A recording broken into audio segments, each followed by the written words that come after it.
Holmes had been seated for some hours in silence with his long, thin back curved over a chemical vessel in which he was brewing a particularly malodorous product. His head was sunk upon his breast, and he looked from my point of view like a strange, lank bird with dull gray plumage and a black topknot. "So, Watson," said he suddenly, "you do not propose to invest in South African securities?" I gave a start of astonishment. Accustomed as I was to Holmes's curious faculties, this sudden intrusion into my most intimate thoughts was utterly inexplicable. "How on earth do you know that?" I asked. He wheeled round upon his stool, with a steaming test tube in his hand and a gleam of amusement in his deep-set eyes.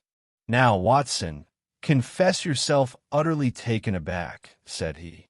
"I am. I ought to make you sign a paper to that effect." "Why?"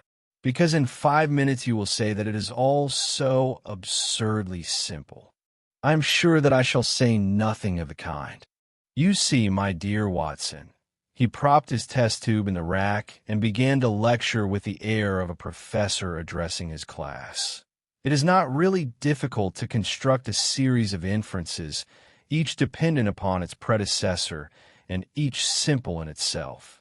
If, after doing so, one simply knocks out all the central inferences and presents one's audience with the starting point and the conclusion, one may produce a startling, though possibly a meretricious, effect. Now, it was not really difficult, by an inspection of the groove between your left forefinger and thumb, to feel sure that you did not propose to invest your small capital in the gold fields. I see no connection. Very likely not. But I can quickly show you a close connection. Here are the missing links of the very simple chain. 1. You had chalk between your left finger and thumb when you returned from the club last night. 2. You put chalk there when you played billiards to steady the cue. 3. You never played billiards except with Thurston.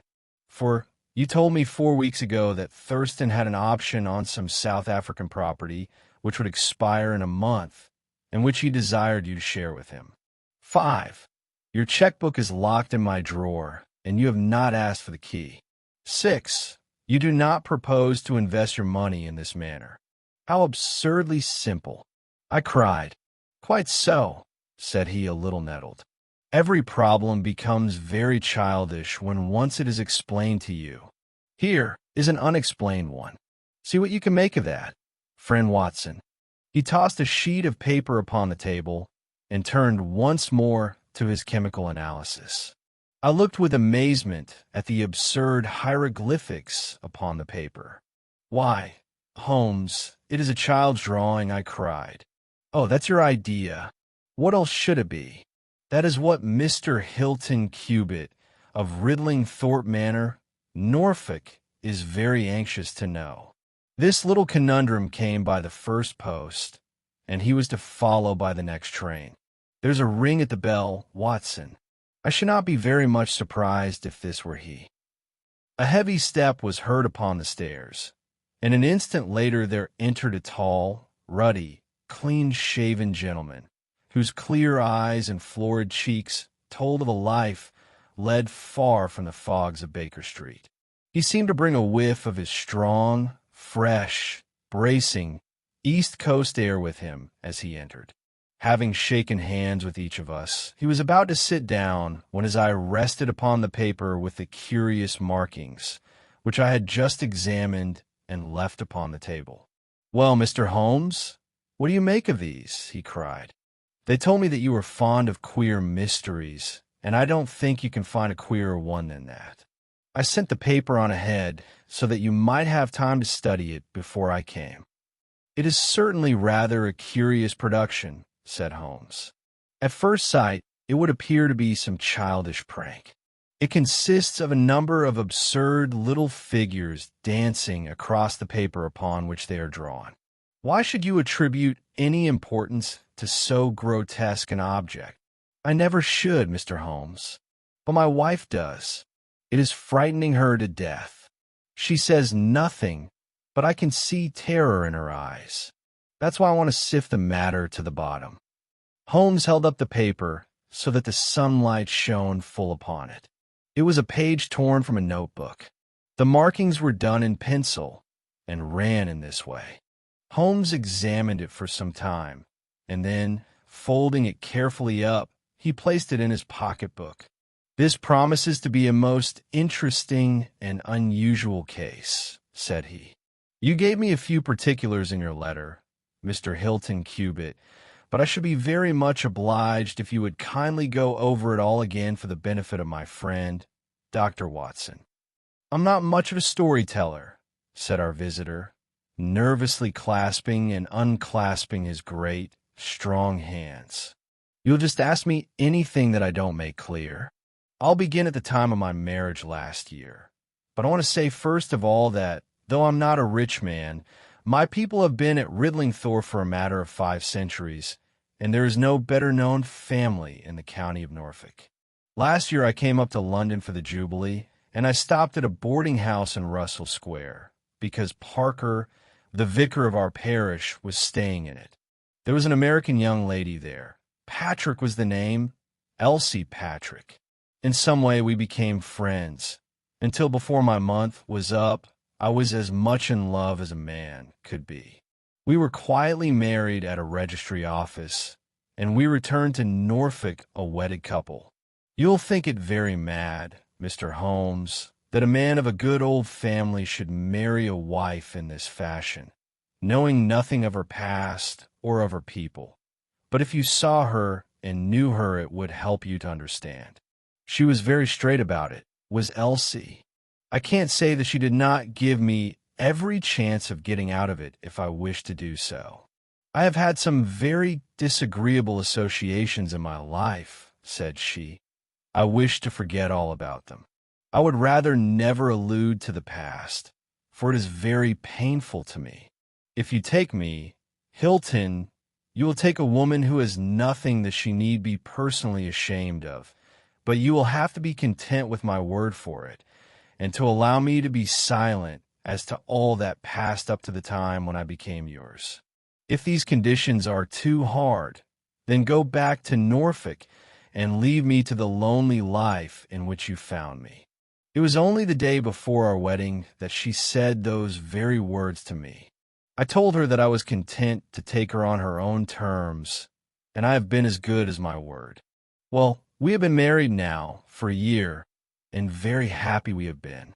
But about a month ago, at the end of June, I saw for the first time signs of trouble. One day my wife received a letter from America. I saw the American stamp. She turned deadly white, read the letter, and threw it into the fire. She made no allusion to it afterwards, and I made none, for a promise is a promise, but she has never known an easy hour from that moment. There is always a look of fear upon her face, a look as if she were waiting and expecting. She would do better to trust me. She would find that I was her best friend. But until she speaks, I can say nothing. Mind you, she is a truthful woman, Mr. Holmes, and whatever trouble there may have been in her past life, it has been no fault of hers. I am only a simple Norfolk squire, but there is not a man in England who ranks his family honor more highly than I do. She knows it well, and she knew it well before she married me. She would never bring any stain upon it, of that I am sure. Well, now I come to the queer part of my story. About a week ago, it was the Tuesday of last week, I found on one of the windowsills a number of absurd little dancing figures, like these upon the paper. They were scrawled with chalk. I thought that it was the stable boy who had drawn them, but the lad swore he knew nothing about it. Anyhow, they had come there during the night. I had them washed out, and I only mentioned the matter to my wife afterwards. To my surprise, she took it very seriously, and begged me, if any more came, to let her see them. None did come for a week, and then yesterday morning I found this paper lying on the sundial in the garden. I showed it to Elsie, and down she dropped in a dead faint. Since then she has looked like a woman in a dream, half dazed, and with terror always lurking in her eyes. It was then that I wrote and sent the paper to you, Mr. Holmes. It was not a thing that I could take to the police, for they would have laughed at me. But you will tell me what to do. I am not a rich man, but if there is any danger threatening my little woman, I would spend my last copper to shield her. He was a fine creature, this man of the old English soil, simple, straight, and gentle, with his great, earnest blue eyes and broad, comely face. His love for his wife and his trust in her shone in his features. Holmes had listened to his story with the utmost attention, and now he sat for some time in silent thought. "Don't you think, Mr. Cubitt," said he at last, "that your best plan would be to make a direct appeal to your wife and to ask her to share her secret with you?" Hilton Cubitt shook his massive head. "A promise is a promise, Mr. Holmes. If Elsie wished to tell me, she would. If not, it is not for me to force her confidence. But I am justified in taking my own line, and I will. Then I will help you with all my heart. In the first place, have you heard of any strangers being seen in your neighborhood?" "No. I presume that it is a very quiet place. Any fresh face would cause comment. In the immediate neighborhood, yes. But we have several small watering places not very far away, and the farmers take in lodgers. These hieroglyphics have evidently a meaning. If it is a purely arbitrary one, it may be impossible for us to solve it. If, on the other hand, it is systematic, I have no doubt that we shall get to the bottom of it. But this particular sample is so short that I can do nothing, and the facts which you have brought me are so indefinite that we have no basis for an investigation. I would suggest that you return to Norfolk, that you keep a keen lookout, and that you take an exact copy of any fresh dancing men which may appear. It is 1,000 pities that we have not a reproduction of those which were done in chalk upon the window sill. Make a discreet inquiry also as to any strangers in the neighborhood. When you have collected some fresh evidence, come to me again. That is the best advice which I can give you, Mr. Hilton Cubitt. If there are any pressing fresh developments, I shall be always ready to run down and see you in your Norfolk home." The interview left Sherlock Holmes very thoughtful, and several times in the next few days I saw him take a slip of paper from his notebook and look long and earnestly at the curious figures inscribed upon it. He made no allusion to the affair, however, until one afternoon a fortnight or so later. "I was going out when he called me back. 'You had better stay here, Watson.' 'Why?' 'Because I had a wire from Hilton Cubitt this morning.' You remember Hilton Cubitt of the Dancing Men? He was to reach Liverpool Street at 1:20. He may be here at any moment. I gather from his wire that there have been some new incidents of importance." We had not long to wait, for our Norfolk squire came straight from the station as fast as a hansom could bring him. He was looking worried and depressed, with tired eyes and a lined forehead. "It's getting on my nerves, this business, Mr. Holmes," said he, as he sank, like a wearied man, into an armchair. "It's bad enough to feel that you're surrounded by unseen, unknown folk who have some kind of design upon you. But when, in addition to that, you know that it is just killing your wife by inches, then it becomes as much as flesh and blood can endure. She's wearing away under it, just wearing away before my eyes. Has she said anything yet? No, Mr. Holmes, she has not. And yet there have been times when the poor girl has wanted to speak, and yet could not quite bring herself to take the plunge. I have tried to help her, but I dare say I did it clumsily and scared her off from it. She has spoken about my old family and our reputation in the county, and our pride and our unsullied honor, and I always felt it was leading to the point, but somehow it turned off before we got there. But you have found out something for yourself? A good deal, Mr. Holmes. I have several fresh dancing men pictures for you to examine, and, what is more important, I have seen the fellow. What? The man who draws them. Yes, I saw him at his work. But I will tell you everything in order. When I got back after my visit to you, the very first thing I saw next morning was a fresh crop of dancing men. They had been drawn in chalk upon the black wooden door of the tool house, which stands beside the lawn in full view of the front windows. I took an exact copy, and here it is. He unfolded a paper and laid it upon the table. Here is a copy of the hieroglyphics. Excellent, said Holmes. Excellent. Pray continue. When I had taken the copy, I rubbed out the marks. But 2 mornings later, a fresh inscription had appeared. I have a copy of it here. Holmes rubbed his hands and chuckled with delight. Our material is rapidly accumulating, said he. 3 days later, a message was left scrawled upon paper and placed under a pebble upon the sundial. Here it is. The characters are, as you see, exactly the same as the last one. After that, I determined to lie in wait. So I got out my revolver and I sat up in my study, which overlooks the lawn and garden.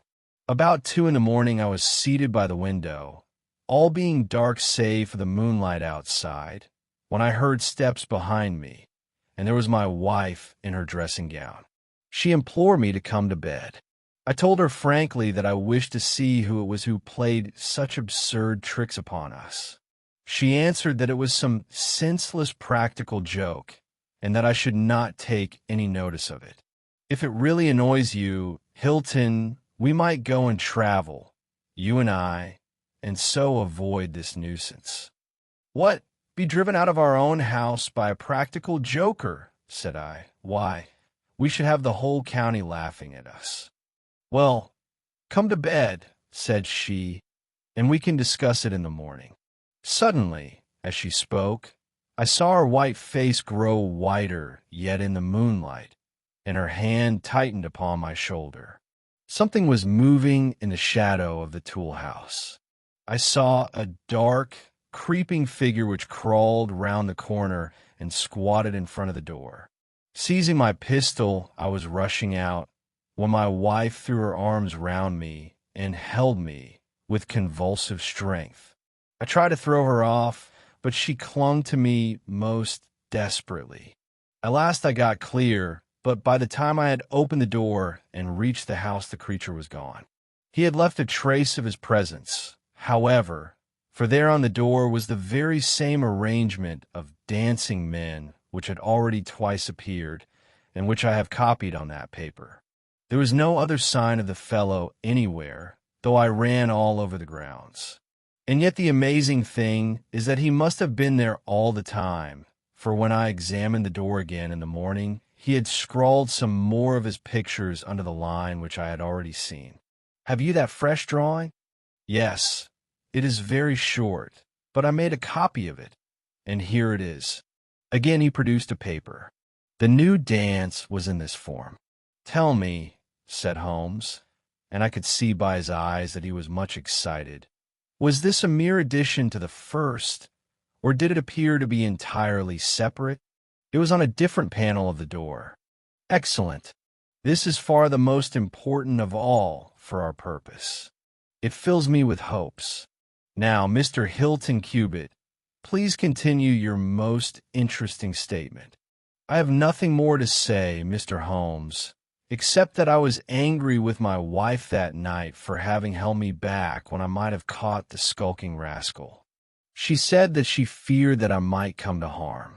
For an instant it had crossed my mind that perhaps what she really feared was that he might come to harm, for I could not doubt that she knew who this man was and what he meant by these strange signals. But there is a tone in my wife's voice, Mr. Holmes, and a look in her eyes which forbid doubt, and I am sure that it was indeed my own safety that was in her mind. There's the whole case, and now I want your advice as to what I ought to do. My own inclination is to put 6 of my farm lads in the shrubbery, And when this fellow comes again, to give him such a hiding that he will leave us in peace for the future. I fear it is too deep a case for such simple remedies, said Holmes. How long can you stay in London? I must go back today. I would not leave my wife alone all night for anything. She is very nervous and begged me to come back. I dare say you are right. But if you could have stopped, I might possibly have been able to return with you in a day or two. Meanwhile, you will leave me these papers, and I think that it is very likely that I shall be able to pay you a visit shortly and to throw some light upon your case. Sherlock Holmes preserved his calm professional manner until our visitor had left us, although it was easy for me, who knew him so well, to see that he was profoundly excited. The moment that Hilton Cubit's broad back had disappeared through the door, my comrade rushed to the table, laid out all the slips of paper containing dancing men in front of him, and threw himself into an intricate and elaborate calculation. For 2 hours I watched him as he covered sheet after sheet of paper with figures and letters, so completely absorbed in his task that he had evidently forgotten my presence. Sometimes he was making progress and whistled and sang at his work. Sometimes he was puzzled and would sit for long spells with a furrowed brow and a vacant eye. Finally, he sprang from his chair with a cry of satisfaction and walked up and down the room, rubbing his hands together. Then he wrote a long telegram upon a cable form. If my answer to this is as I hope, you will have a very pretty case to add to your collection. Watson, said he, I expect that we shall be able to go down to Norfolk tomorrow, and to take our friend some very definite news as to the secret of his annoyance. I confess that I was filled with curiosity, but I was aware that Holmes liked to make his disclosures at his own time and in his own way, so I waited until it should suit him to take me into his confidence. But there was a delay in that answering telegram, and 2 days of impatience followed, during which Holmes pricked up his ears at every ring of the bell. On the evening of the second, there came a letter from Hilton Cubit. All was quiet with him, save that a long inscription had appeared that morning upon the pedestal of the sundial. He enclosed a copy of it, which is here reproduced. Holmes bent over this grotesque frieze for some minutes, and then suddenly sprang to his feet with an exclamation of surprise and dismay. His face was haggard with anxiety. We have let this affair go far enough, said he. Is there a train to North Walsham tonight? I turned up the timetable. The last had just gone. Then we shall breakfast early and take the very first in the morning, said Holmes. Our presence is most urgently needed.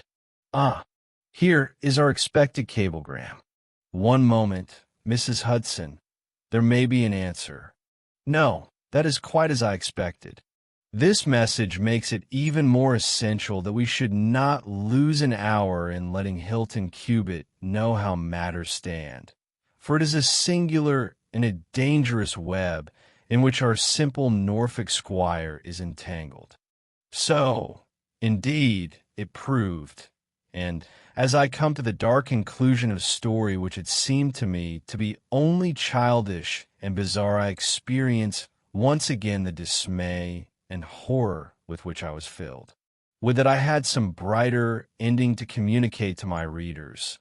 But these are the chronicles of fact, and I must follow to their dark crisis the strange chain of events which for some days made Riddling Thorpe Manor a household word through the length and breadth of England.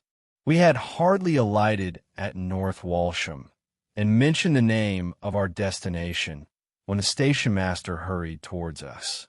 I suppose that you're the detectives from London, said he. A look of annoyance passed over Holmes's face. What makes you think such a thing? Because Inspector Martin from Norwich has just passed through. But maybe you're the surgeons. She's not dead, or wasn't by last accounts. You may be in time to save her yet, though it be for the gallows." Holmes's brow was dark with anxiety. "We are going to Ridling Thorpe Manor," said he, "but we have heard nothing of what has passed there." "It's a terrible business," said the station master. "They're shot, both Mr. Hilton Cubitt and his wife. She shot him, and then herself, so the servants say. He's dead, and her life is despaired of. Dear, dear, one of the oldest families in the county of Norfolk, and one of the most honored." Without a word, Holmes hurried to a carriage, and during the long 7 miles drive he never opened his mouth. Seldom have I seen him so utterly despondent. He had been uneasy during all our journey from town, and I had observed that he had turned over the morning papers with anxious attention. But now this sudden realization of his worst fears left him in a blank melancholy. He leaned back in his seat, lost in gloomy speculation. Yet there was much around to interest us, for we were passing through as singular a countryside as any in England, where a few scattered cottages represented the population of today, while on every hand enormous square-towered churches bristled up from the flat, green landscape and told of the glory and prosperity of old East Anglia. At last the violet rim of the German Ocean appeared over the green edge of the Norfolk coast, and the driver pointed with his whip to 2 old brick and timber gables which projected from a grove of trees. "That's Ridling Thorpe Manor," said he.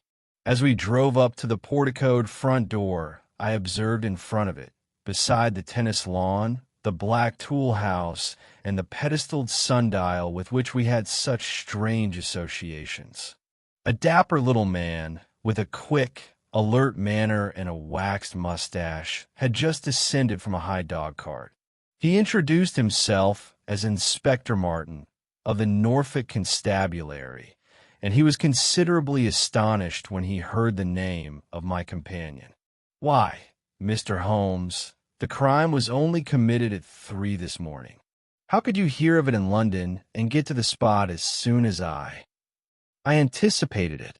I came in the hope of preventing it." "Then you must have important evidence of which we are ignorant, for they were said to be a most united couple." "I have only the evidence of the dancing men," said Holmes. "I will explain the matter to you later.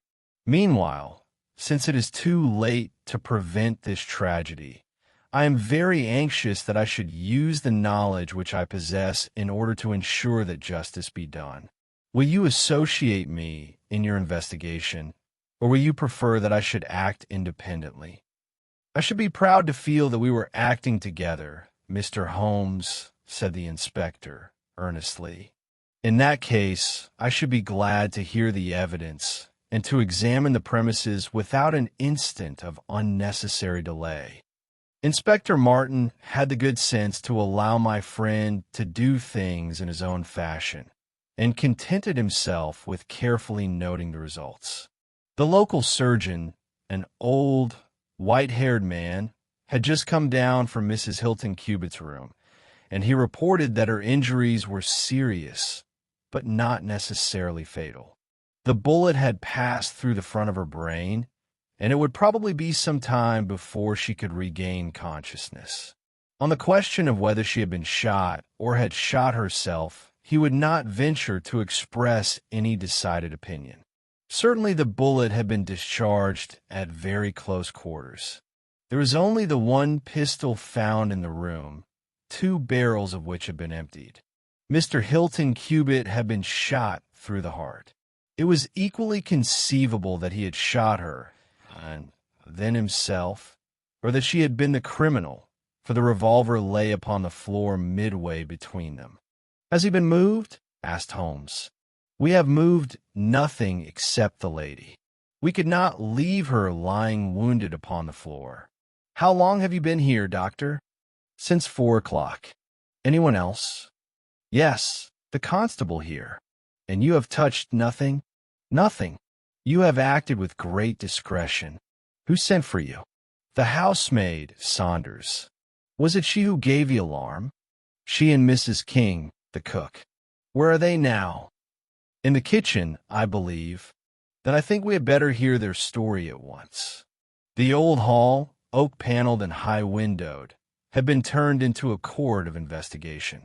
Holmes sat in a great, old-fashioned chair, his inexorable eyes gleaming out of his haggard face.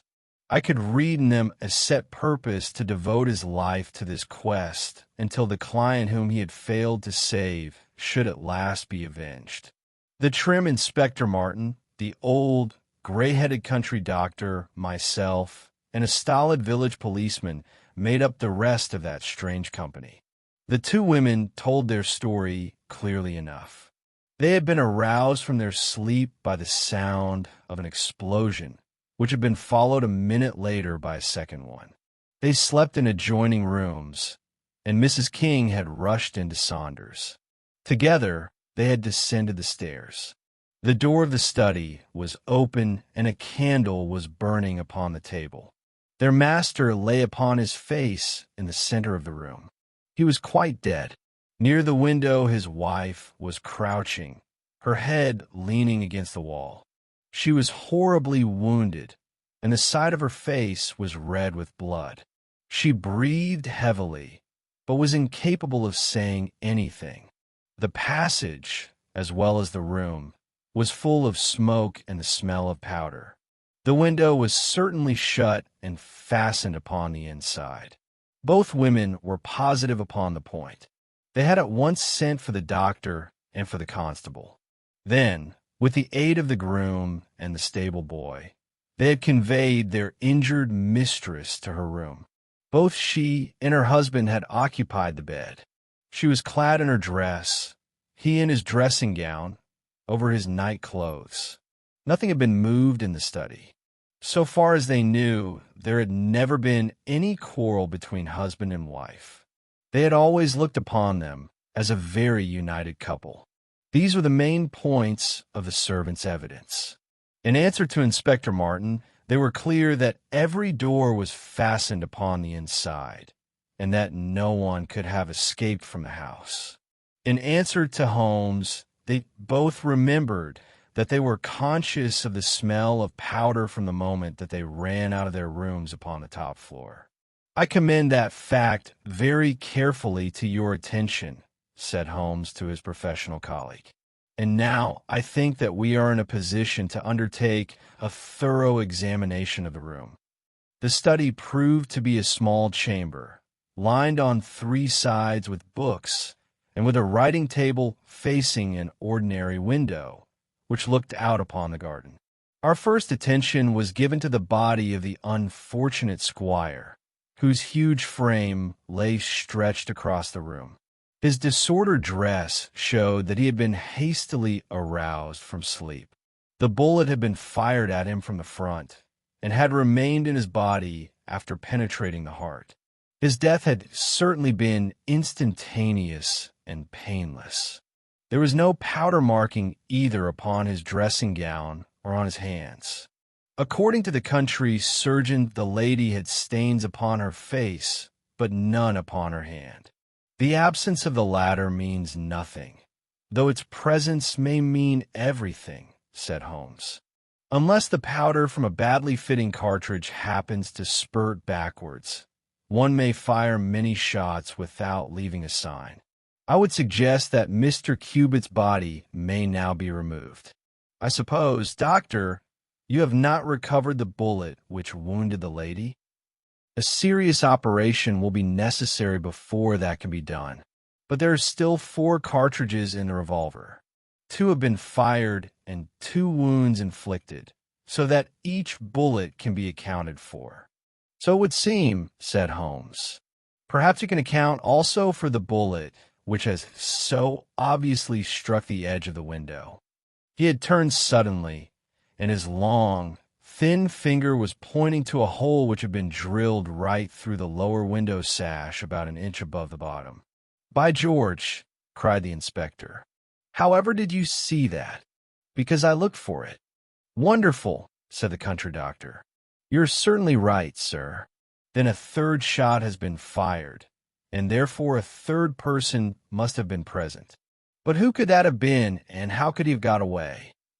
That is the problem which we are now about to solve, said Sherlock Holmes. You remember, Inspector Martin, when the servants said that on leaving their room they were at once conscious of a smell of powder, I remarked that the point was an extremely important one? Yes, sir, but I confess I did not quite follow you. It suggested that at the time of the firing the window, as well as the door of the room, had been open. Otherwise the fumes of powder could not have been blown so rapidly through the house. A draft in the room was necessary for that. Both door and window were only open for a very short time. However, how do you prove that? Because the candle has not guttered. Capital, cried the inspector. Capital. Feeling sure that the window had been open at the time of the tragedy, I conceived that there might have been a third person in the affair, who stood outside this opening and fired through it. Any shot directed at this person might hit the sash. I looked, and there, sure enough, was the bullet mark. But how came the window to be shut and fastened? The woman's first instinct would be to shut and fasten the window. But hello, what is this? It was a lady's handbag which stood upon the study table, a trim little handbag of crocodile skin and silver. Holmes opened it and turned the contents out. There were 20 50-pound notes of the Bank of England, held together by an india-rubber band. Nothing else. This must be preserved, for it will figure in the trial, said Holmes, as he handed the bag with its contents to the inspector. It is now necessary that we should try to throw some light upon this third bullet, which has clearly, from the splintering of the wood, been fired from inside the room. I should like to see Mrs. King, the cook, again. You said, Mrs. King, that you were awakened by a loud explosion.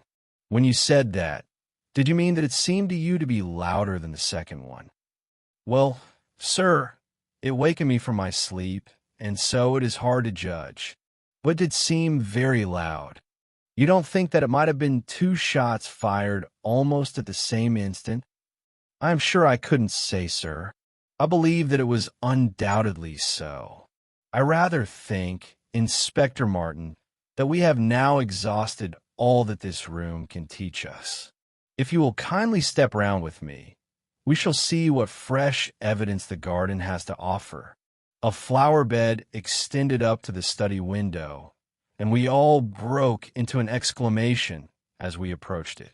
The flowers were trampled down, and the soft soil was imprinted all over with footmarks. Large, masculine feet they were, with peculiarly long, sharp toes.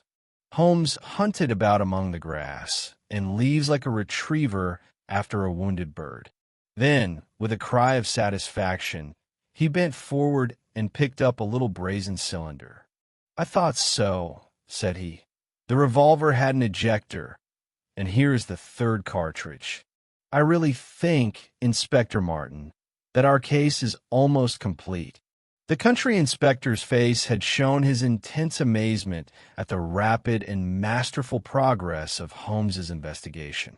At first he had shown some disposition to assert his own position, but now he was overcome with admiration and ready to follow without question wherever Holmes led. "Whom do you suspect?" he asked. "I'll go into that later. There are several points in this problem which I have not been able to explain to you yet. Now that I've got so far, I had best proceed on my own lines, and then clear the whole matter up once and for all. Just as you wish, Mr. Holmes, so long as we get our man. I have no desire to make mysteries, but it is impossible at the moment of action to enter into long and complex explanations. I have the threads of this affair all in my hand.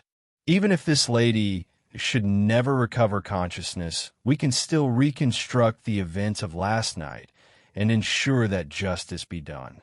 First of all, I wish to know whether there is any inn in this neighborhood known as Elridge's." The servants were cross-questioned, but none of them had heard of such a place. The stable boy threw a light upon the matter by remembering that a farmer of that name lived some miles off in the direction of East Ruston. "Is it a lonely farm?" "Very lonely, sir. Perhaps they have not heard yet of all that happened here during the night?" "Maybe not, sir." Holmes thought for a little, and then a curious smile played over his face. "Saddle a horse, my lad," said he. "I shall wish you to take a note to Elridge's farm." He took from his pocket the various slips of the dancing men. With these in front of him, he worked for some time at the study table. Finally, he handed a note to the boy, with directions to put it into the hands of the person to whom it was addressed, and especially to answer no questions of any sort which might be put to him. I saw the outside of the note, addressed in straggling, irregular characters, very unlike Holmes's usual precise hand. It was consigned to Mr. Abe Slaney, Elridge's Farm, East Ruston, Norfolk. "I think, Inspector," Holmes remarked, "that you would do well to telegraph for an escort, as, if my calculations prove to be correct, you may have a particularly dangerous prisoner to convey to the county jail. The boy who takes this note could no doubt forward your telegram. If there is an afternoon train to town, Watson, I think we should do well to take it, as I have a chemical analysis of some interest to finish, and this investigation draws rapidly to a close." When a youth had been dispatched with the note, Sherlock Holmes gave his instructions to the servants. If any visitor were to call asking for Mrs. Hilton Cubitt, no information should be given as to her condition, but he was to be shown at once into the drawing-room. He impressed these points upon them with the utmost earnestness. Finally, he led the way into the drawing-room with the remark that the business was now out of our hands, and that we must while away the time as best we might until we could see what was in store for us. The doctor had departed to his patients, and only the inspector and myself remained. "I think that I can help you to pass an hour in an interesting and profitable manner," said Holmes, drawing his chair up to the table and spreading out in front of him the various papers upon which were recorded the antics of the dancing men. "As to you, friend Watson, I owe you every atonement for having allowed your natural curiosity to remain so long unsatisfied. To you, Inspector, the whole incident may appeal as a remarkable professional study.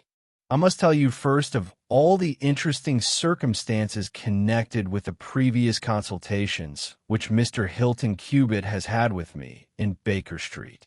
He then shortly recapitulated the facts which have already been recorded. I have here in front of me these singular productions, at which one might smile had they not proved themselves to be the forerunners of so terrible a tragedy. I am fairly familiar with all forms of secret writings, and am myself the author of a trifling monograph upon the subject, in which I analyze 160 separate ciphers. But I confess that this is entirely new to me. The object of those who invented the system has apparently been to conceal that these characters convey a message, and to give the idea that they are the mere random sketches of children. Having once recognized, however, that the symbols stood for letters, and having applied the rules which guide us in all forms of secret writings, the solution was easy enough. The first message submitted to me was so short that it was impossible for me to do more than to say with some confidence that the symbol stood for E. As you are aware, E is the most common letter in the English alphabet, and it predominates to so marked an extent that even in a short sentence one would expect to find it most often. Out of 15 symbols in the first message, 4 were the same, so it was reasonable to set this down as E.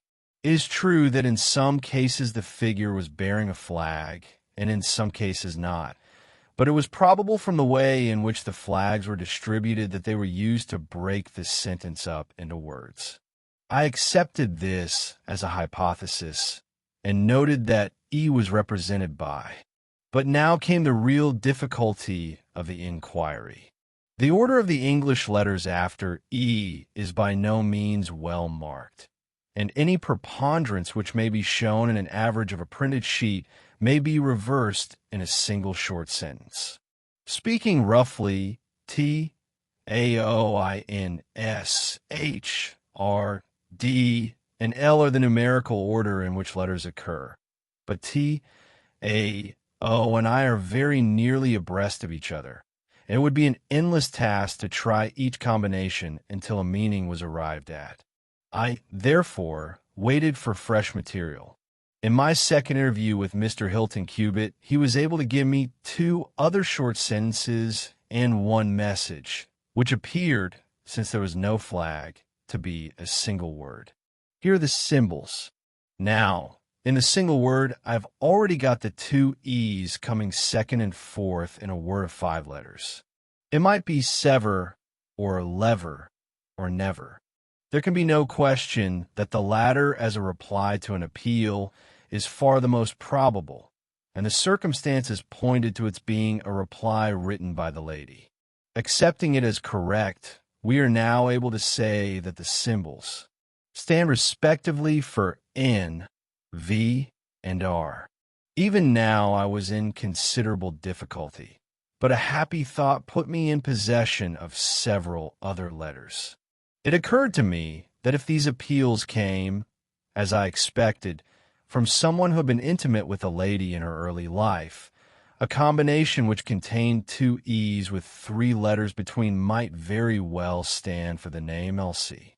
On examination, I found that such a combination formed the termination of the message, which was 3 times repeated.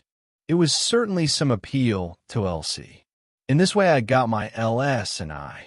But what appeal could it be? There were only 4 letters in the word which preceded Elsie, and it ended in E. Surely the word must be come. I tried all other 4 letters ending in E, but could find none to fit the case. So now I was in possession of C, O, and M, and I was in a position to attack the first message once more, dividing it into words and putting dots for each symbol, which was still unknown. So treated, it worked out in this fashion. .m.air, ESLNE. Now the first letter can only be A, which is a most useful discovery, since it occurs no fewer than 3 times in this short sentence, and the H is also apparent in the second word. Now it becomes AM here, A. Eastlain, or filling in the obvious vacancies in the name. AM here, Abe Slaney.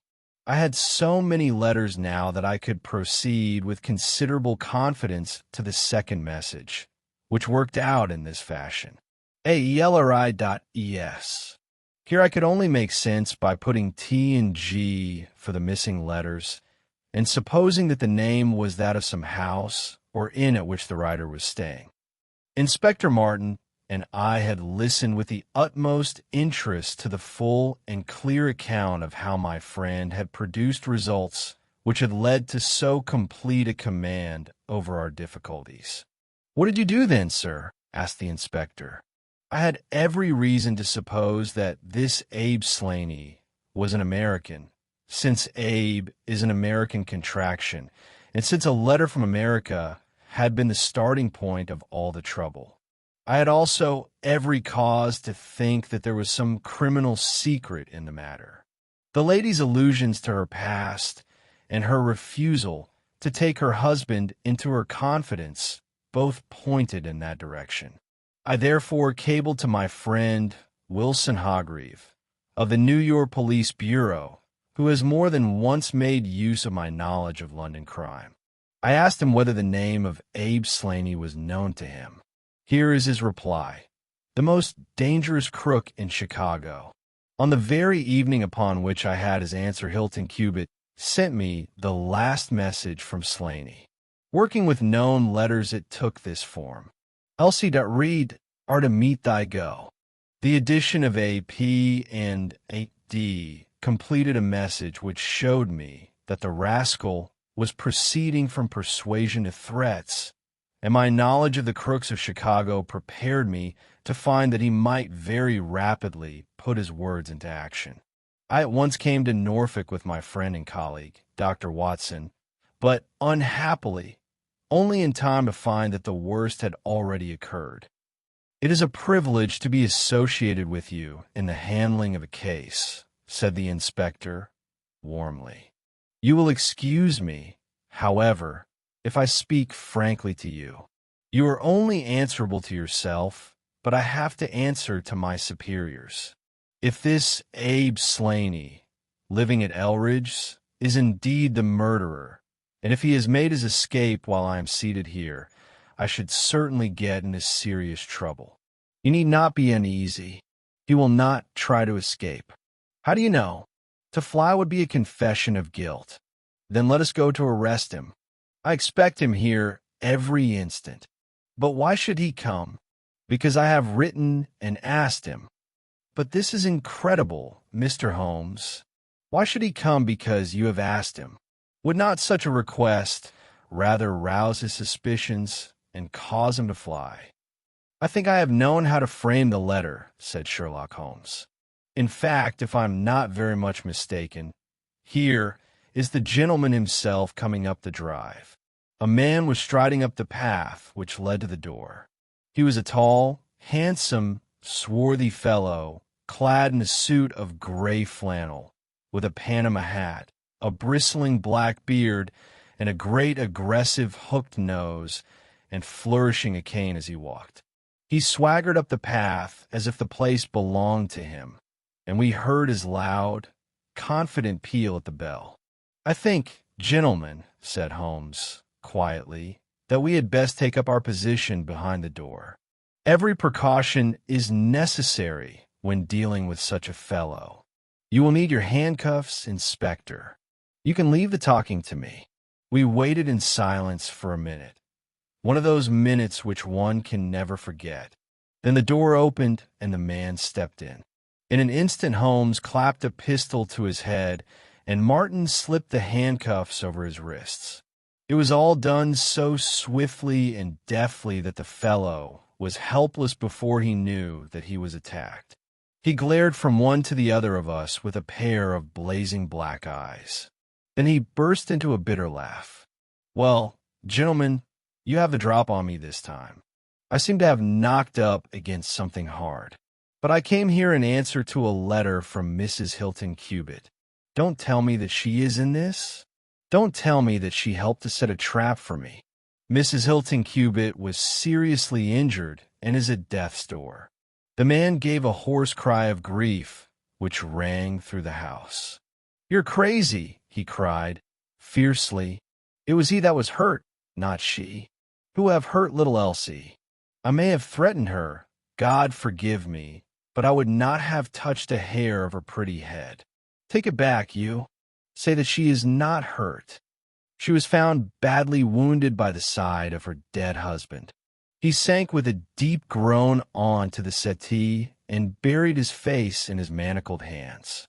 For 5 minutes he was silent. Then he raised his face once more and spoke with the cold composure of despair. "I have nothing to hide from you, gentlemen," said he. "If I shot the man, he had his shot at me, and there's no murder in that. But if you think I could have hurt that woman, then you don't know either me or her. I tell you, there was never a man in this world loved a woman more than I loved her. I had a right to her. She was pledged to me years ago. Who was this Englishman that he should come between us? I tell you that I had the first right to her, and that I was only claiming my own. She broke away from your influence when she found the man that you are," said Holmes sternly. "She fled from America to avoid you, and she married an honorable gentleman in England. You dogged her and followed her and made her life a misery to her in order to induce her to abandon the husband whom she loved and respected in order to fly with you, whom she feared and hated. You have ended by bringing about the death of a noble man and driving his wife to suicide. That is your record in this business, Mr. Abe Slaney, and you will answer for it to the law. If Elsie dies, I care nothing what becomes of me, said the American. He opened one of his hands and looked at a note crumpled up in his palm. See here, mister, he cried, with a gleam of suspicion in his eyes. You're not trying to scare me over this, are you? If the lady is hurt as bad as you say, who was it that wrote this note? He tossed it forwards onto the table. I wrote it to bring you here. You wrote it? There is no one on earth outside the joint who knew the secret of the dancing men. How came you to write it? What one man can invent another can discover, said Holmes. There's a cab coming to convey you to Norwich, Mr. Slaney. But, meanwhile, you have time to make some small reparation for the injury you have wrought. Are you aware that Mrs. Hilton Cubitt has herself lain under grave suspicion of the murder of her husband, and that it was only my presence here and the knowledge which I happen to possess which has saved her from the accusation? The least that you owe her is to make it clear to the whole world that she was in no way, directly or indirectly, responsible for his tragic end. I ask nothing better, said the American. I guess the very best case I can make for myself is the absolute naked truth. It is my duty to warn you that it will be used against you, cried the inspector with the magnificent fair play of the British criminal law. Slaney shrugged his shoulders. I'll chance that, said he. First of all, I want you gentlemen to understand that I have known this lady since she was a child. There were 7 of us in a gang in Chicago, and Elsie's father was the boss of the joint. He was a clever man, was old Patrick. It was he who invented that writing, which would pass as a child's scrawl unless you just happened to have the key to it. Well, Elsie learned some of our ways, but she couldn't stand the business, and she had a bit of honest money of her own, so she gave us all the slip and got away to London. She had been engaged to me, and she would have married me, I believe, if I had taken over another profession, but she would have nothing to do with anything on the cross. It was only after her marriage to this Englishman that I was able to find out where she was. I wrote to her, but got no answer. After that I came over, and, as letters were no use, I put my messages where she could read them. Well, I have been here a month now. I live in that farm, where I had a room down below and could get in and out every night, and no one the wiser. I tried all I could to coax Elsie away. I knew that she read the messages, for once she wrote an answer under one of them. Then my temper got the better of me, and I began to threaten her. She sent me a letter then, imploring me to go away and saying that it would break her heart if any scandal should come upon her husband. She said that she would come down when her husband was asleep at 3 in the morning and speak with me through the inn window if I would go away afterwards and leave her in peace. She came down and brought money with her, trying to bribe me to go. This made me mad, and I caught her arm and tried to pull her through the window. At that moment, in rushed the husband with his revolver in his hand. Elsie had sunk down upon the floor, and we were face to face. I was healed also, and I held up my gun to scare him off and let me get away. He fired and missed me. I pulled off almost at the same instant, and down he dropped. I made away across the garden, and when I heard the window shut behind me. That's God's truth, gentlemen, every word of it. And I heard no more about it until that lad came riding up with a note which made me walk in here, like a jay, and give myself into your hands. A cab had driven up whilst the American had been talking. 2 uniformed policemen sat inside. Inspector Martin rose and touched his prisoner on the shoulder. It is time for us to go. Can I see her first? No, she is not conscious. Mr. Sherlock Holmes, I only hope that if ever again I have an important case, I shall have the good fortune to have you by my side. We stood at the window and watched the cab drive away. As I turned back, my eye caught the pellet of paper which the prisoner had tossed upon the table. It was the note with which Holmes had decoyed him. "See if you can read it, Watson," said he with a smile. It contained no word, but this little line of dancing men. "If you use the code which I have explained," said Holmes, "you will find that it simply means come here at once." I was convinced that it was an invitation which he would not refuse, since he could never imagine that it could come from anyone but the lady. And so, my dear Watson, we have ended by turning the dancing men to good when they have so often been the agents of evil, and I think that I have fulfilled my promise of giving you something unusual for your notebook. 3:40 is our train, and I fancy we should be back in Baker Street for dinner. Only one word of epilogue. The American Abe Slaney was condemned to death at the winter assizes at Norwich, but his penalty was changed to penal servitude in consideration of mitigating circumstances and the certainty that Hilton Cubitt had fired the first shot. Of Mrs. Hilton Cubitt, I only know that I have heard she recovered entirely, and that she still remains a widow, devoting her whole life to the care of the poor and to the administration of her husband's estate.